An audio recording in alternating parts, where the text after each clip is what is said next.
Hey guys, and welcome to the Captain Fizz and Mask Guy Show. I am that Mask Guy, and today on the show we'll be talking with Dan from Fanquest. So sit back, relax, listen to our little music, and we'll be back in a moment.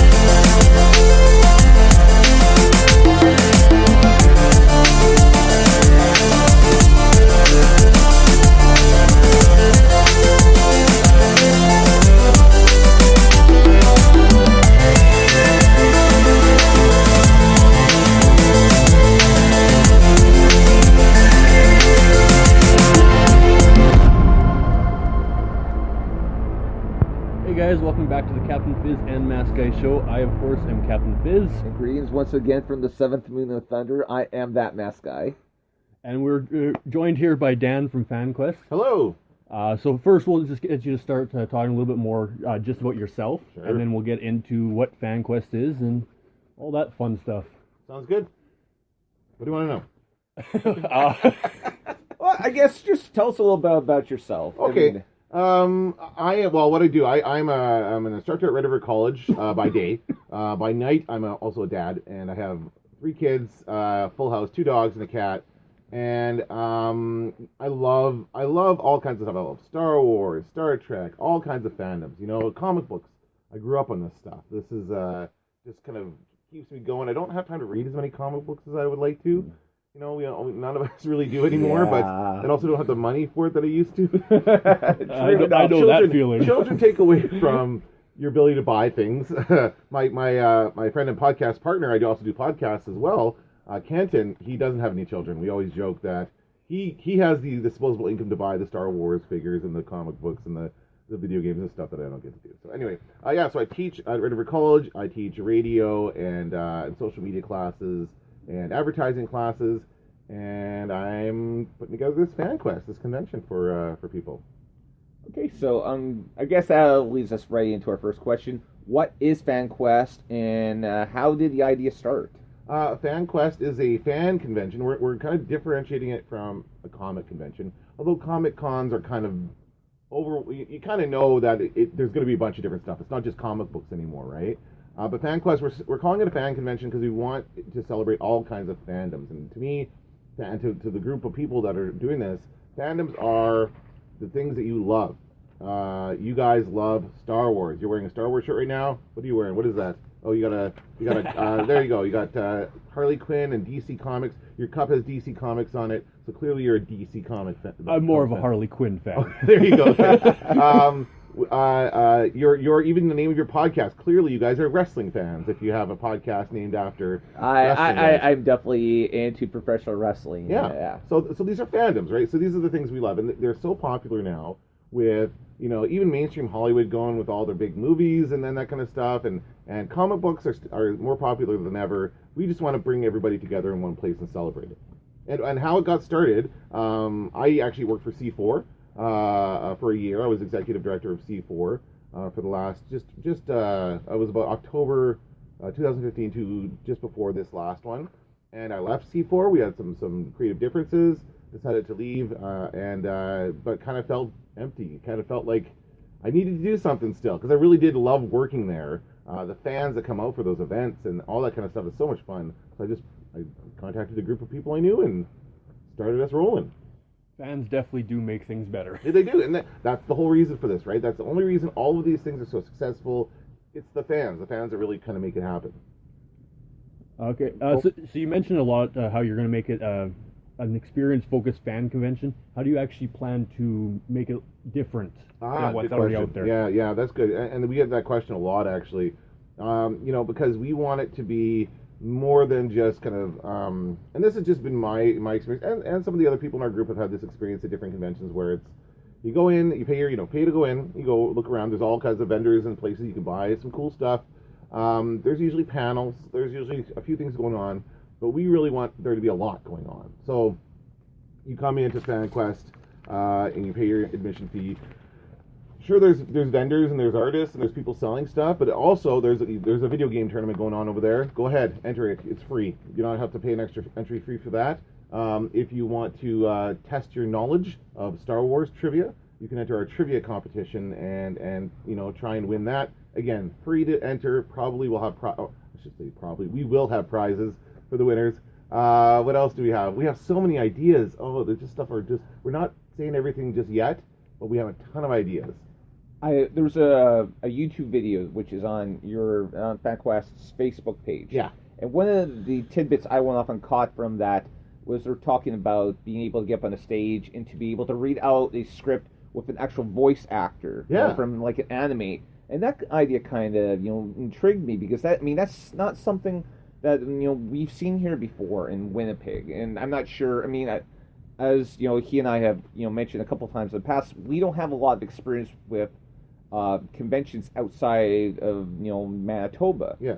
So this to us is kind of like a big idea. That's one of the ideas we had is that we want to bring in guests, right? Obviously, celebrities or whatever, people who represent these fandoms, and obviously we can bring in voice actors who are famous for playing certain parts in different TV shows and anime movies and stuff like that. And we think it'd be a lot of fun to get that person up on stage with a script, and then have people come up and read a line and read a couple lines and do a couple back and forth, act out a scene into the microphone. So obviously voice actor, right? So you're just doing it into the microphone, but we record it, and then we can put some music under it for them, and then we can kind of recreate the scene. Maybe we can even dub it over top of the actual scene.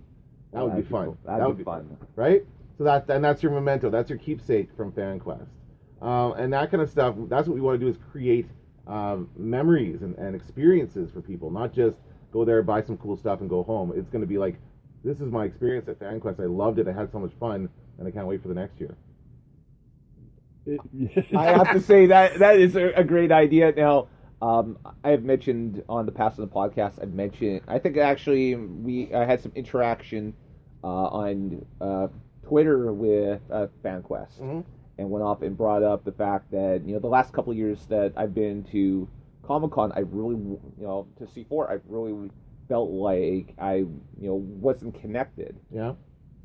And that really drove me crazy because this is something that I have been very excited about the last couple of years, but got there and I know. Captain, he managed to go off. He dressed up this year, good. And as Shredder, I didn't get I have a 3-year-old, and I was like, okay, do I really want to go off and dress up? I think I brought my mask. But I don't think I ever really put it on. I went kind of incognito, so I kind of felt little incognito without wearing a costume, without wearing a mask. Yeah, that's kind of like the opposite. It's kind of like I don't know. I don't want to compare myself to Bruce Wayne in Batman or anything because I'm nowhere near as cool as either of them. But I felt like I kind of just walking around and just like, okay, this isn't like a big deal. Meanwhile, my wife, who loves shopping, she just absolutely loved the experience. My son kind of had a mixture of feelings because he thought, okay, this is kind of interesting, until he saw people dressed up as mascots. It's like, oh god, that's scary. Oh, that's true. There are some pretty out there costumes. And we want to encourage people to dress up, obviously, and have fun in cosplay. And we want to keep it family friendly, so we're not going to kick anybody out. But if we saw somebody with an inappropriate costume, shall we say, which I have seen at other cons. Cough, cough, Princess Leia. No, it was actually Poison Ivy. It was a Poison Ivy. Oh, really? And I literally, all she was wearing was the leaves and vines, and that's it. And so, anyway, there was not much left to the imagination. But anyway, to go off on that, I brought my kids to C4 as well, to big Central Canada Comic Con, and I got to tell you, they loved it. They loved it. My youngest, he's 6 now, but he was younger at the time. He knows who Deadpool is. And I don't want. How does he know who Deadpool? Because first of all, he plays the Marvel Lego game. Okay, right? well, so in that game, that's a safe way to be introduced to Deadpool. That's the only safe way to introduce to. But he's like, and he sees, of course, one of the big things that cons all over the world is Deadpool cosplay. It's like a thing. You come dressed as Deadpool. Often you're wearing like a top hat or something else to make it more fun. But he saw a million Deadpools of that, and he loved it. Yeah. So cosplay, I think, is good. It's a good thing overall. It is. One of my favorite experiences from C4 a couple of years ago was that there was actually a bunch of Deadpools. Oh yeah. Some men, some men and women, and there was like a DJ playing music, and then started playing music, and they all just started dancing, which was absolutely, which was great. I wish I had had, my camera working, because that would have been a great thing to have had going into it. Yeah, C4 certainly has its moments, and we're not here to bash any other con. Absolutely not. And we're not here to shut down any. Like, we love it. One of the things that happened early on when we first launched is we got a little bit of, not pushback, but some people who were concerned from another convention, KeyCon, which is another convention that happens here in Winnipeg. And inadvertently, we scheduled ours to take place the week after theirs. And we didn't mean to make it that close. It was just a scheduling thing. Our venue was only available for the days we had there. And so I talked to them ahead of time and said, listen, these are our dates. I just want you guys to know we're not trying to horn in on your business or anything. We're not trying to take people away. So we really want to support all the other conventions in the city. And then C4 can certainly continue doing what they're doing, and it's a big event, and lots of people go. I just want to do my thing, and the people I'm with want to do our own thing. And we can't do it with C4, so we're going to do it on our own. I think that's what's actually really awesome about our city is there's so many different types of conventions going on, and it's such a wide variety, which is perfect for people who don't actually have one specific thing they like. Right. And that's true. I mean, just with not just with the stuff conventions that C4 goes off and puts on, but I mean, just from the location Winnipeg is in, where I've mentioned it a couple times before. We are like directly in the center of North America, so I mean, makes a really good location to have conventions. Period. Oh yeah, for sure. And then we're building. The city itself is building a brand for itself with the expanded convention center, with the Human Rights Museum. All of these things are designed to get more people to come to Winnipeg. Yeah, absolutely. So I guess I don't know. Our next question here was how else you were going to go off and differentiate yourself from other cons, but I mean, you kind of already explained that. The key thing here is just being open to new ideas and really like looking at everything. And we're taking suggestions from people. If you want to see something at FanQuest, just tweet at us or direct messages or email us or something and let us know. There are certain rewards, and we'll get to the Kickstarter I know in a second, but there are certain rewards within our Kickstarter in which you can actually really heavily influence the convention. And we want to just kind of be accepting of all suggestions, because this is about the community. It's about building the community and celebrating fandom, for sure. I guess we might as well just go straight into that. We might as well go straight into the Kickstarter. Okay. Sounds good. I mean that was on our list of questions, but since you went off and already you guys touched tell on it, I'm also a podcaster. Yes, yeah. I do 2 podcasts a week with a friend of mine, and we just it just kind of becomes, obviously you guys have been doing this for a while as well, so it just kind of comes naturally, this transition. Yeah, it does. It really does. Yeah, we are doing a Kickstarter, and the reason for the Kickstarter is so that we can really do a great job. I didn't want to wait. We started talking about this in, I guess it was around the time of C4, so October of this year, and we launched on December, the first week of December, and I didn't want to wait like a full year and a bit to like raise money and to go do all that stuff. So the whole point of Kickstarter is to kickstart things, right? Mm-hmm. So we are doing Kickstarter so we can have the budget to bring in guests, and that covers upfront costs like airfare, hotel, and that kind of stuff. That's what we have to pay ahead of time. The other thing is to pay for the venue that we're getting. We're going to be at the University of Winnipeg. We announced that yesterday, and we have to obviously put a deposit down and secure that. We actually have put the deposit down. We just pay for that ourselves. We pool our money together and pay the deposit.